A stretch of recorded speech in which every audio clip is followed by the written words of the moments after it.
Alright, babe. Let's talk about why you are finding it so hard to make a decision on what car you want. Start off with the 200.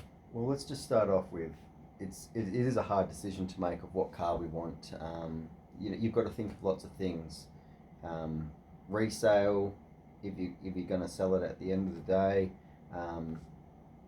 people wanting to buy it, servicing, parts availability, all of that. So the 200, we know that it can be serviced everywhere. They've got filters for it. They've got parts for it. They've got everything for it. So, we've got the 200 wagon. It's got 4.2 ton GVM, maintaining the 3.5 ton towing, but we want 4 ton towing. And the only kit out there available now, and from what I've read, I'm pretty sure you have to do it pre-rego, is the Levels, which is 4.2 ton GVM and 4 ton towing. So we can buy a new car, a new wagon, and put that on, but then we don't have the King's suspension that I love. It performed pretty well, you would have thought. It was amazing, yeah. Jade questioned why I had spent so much money on suspension on this car. Did we really need it? And at the end of the Cape trip, you turned around to me and you said that. Yeah, I jumped in our other friend's car for a little bit, and I was like, thank God you've got good suspension. Yeah, so you get what you pay for, and we like comfort and we like quality, so that's why we've gone that way. So, then chopping a 200. So we can buy a 200, but there's one available in the graphite colour that we like. But I mean, do you chop it and get the 4495 GVM, 4495 towing? It's old technology. They're phasing the 200s out. So that's another worry that I've got. If I go and buy another 200, are we buying an old car that's phased out? And if the 300 comes out that they're talking about and it's better, everyone's just wasted their money on spending all this extra cash on 200s. Well, they haven't wasted their money. No, but you know what I mean. And then if the 300 comes out with higher towing capacity like it's rumoured, and higher GVM like it's rumoured, and more power with better efficiencies, then I'd rather have that technology than the old one. But then you don't want to buy the first generation of series that comes out. The first series of every car comes out is generally, it's got a few problems, and they iron them out after a couple of years. So you don't want to be having that problems either. I mean, either way, you're not going to miss out, and it'll be okay. But I mean, even with the 4495 GVM and 4495 towing, with a canopy, it's once you've got everything in there and it's loaded up, you're still very much on your limits. Where if we go the American trucks, they're obviously a heavier truck, but they've got very high GVMs and GCMs and towing capacities, and they're designed for towing. 100%, they are designed for towing. They're not designed like the patrols and the cruisers and that to be going off road, and that's a worry for me. I love going off road, and the wagon is the perfect size. It's manoeuvrable in the bush. It's just I absolutely love the 200. But if we go the American, is it going to be a rough ride? Is it going to be not so well off road? Is it going to be hard to get parts? Is it going to be hard to get service? Is it going to be, are there more negatives than positives with the American truck? Is it hard to sell? Is it, We've never bought an American truck before, so we don't know, How long does it take for someone to sell an American truck compared to, say, a Chop 200? Everybody's after a Chop 200, but again, will that change with the new one coming out?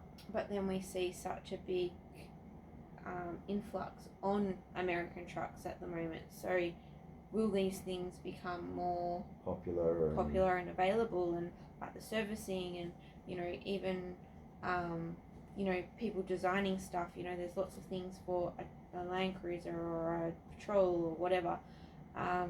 Will people start designing things to suit the American trucks in Australia? Because we all know in America you can get whatever you want for them. And the more people that get them, the tracks will become wider. So you just don't want to be that first guy that scratches his car up to make the track wider for the next guy, that's all. And then, what about what American truck you like? Like what? Yeah, well, I've done a little bit of research on them lately. So the 2021 2500 Ram, still pretty much the same technology outside, running gear, but the inside has just been made pretty damn nice, if you ask me. It's very modern. It's it looks really nice. It doesn't look like a truck inside anymore. It looks like you're driving a Mercedes almost down the road. So but then you go to an F truck, and the F truck still looks very trucky inside. It's nice. It's still nice, but it's still trucky. But the power, the F truck's got a little bit more power. The power, the transmission, just everything about the running gear on the F trucks is just it. To me, I think it's a lot better than the Rams and the Silverados and the GMCs. But the Rams aren't too far off. So which way do you weigh that up? Which way do you go with that one? What's easier to sell? Ram are importing cars. Ford aren't. Chevys are. GMCs aren't.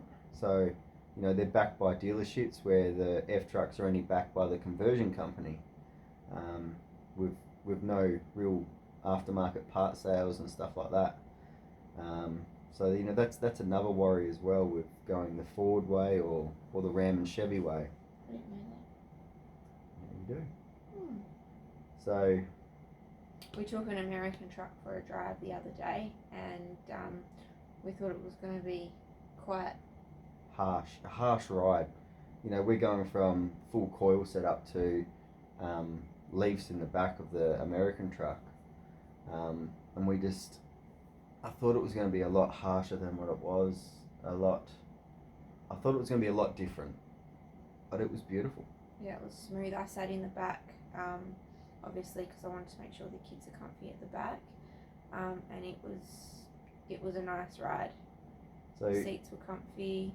To say why is it so hard, you see there's a lot of positives and there's a lot of negatives for each of them. And I'm not the best decision maker in the world, so it's a procrastinator. So we've got to, we want to go. We obviously we love our four-wheel driving, and I think the American truck just scares us because we do like going off the beaten track. We've been down some really tight tracks where you get the pinstripes down the sides. My scrub bars have been scratched. It's all the little things, and if you're that much wider and that much bigger, is it going to create more damage? And that's why you got a chainsaw this time. Yeah. But then living on the road and touring, we've got 3 kids, and it's got to be comfortable for us as well. Yeah. And they're getting bigger. They're getting heavier. I'm getting heavier. I'm definitely getting heavier. But I want to. It's a lifestyle for us now, so it's got to be. It's got to be easy, so that's why we want a canopy. We want to chuck the boat on top. We don't want to have to worry about weight. Yeah. Everything about travelling Australia is about weight, and we just don't want that problem anymore. We can eliminate that problem. Life's a lot easier. Life will be a lot easier for us anyway. Yeah, we definitely. can take surfboards, we can take stand-up paddle boards, we can take bikes, we can take the 2 kids' electric scooters. Last time before we left, we had just bought a brand new CJ, and we had to leave it behind because we were overweight. And yeah, I mean, there's things we took, and we offloaded a fair bit of stuff after being on the road for a little bit. We want to take swags this time so that we can live out of the car, away from the van, do a bit more touring away from the van. And if we do, a cook, your cook pots that you put on the fires. We've got one of the old cast iron ones, and it just weighed too much, so we couldn't even take that away. And we love cooking in the fire.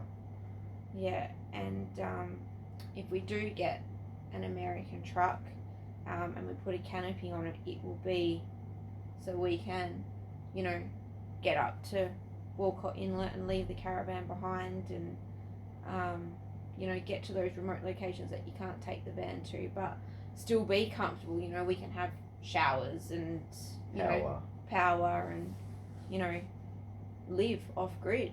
I mean, we can do that in our caravan, but our caravan pretty much has been everywhere.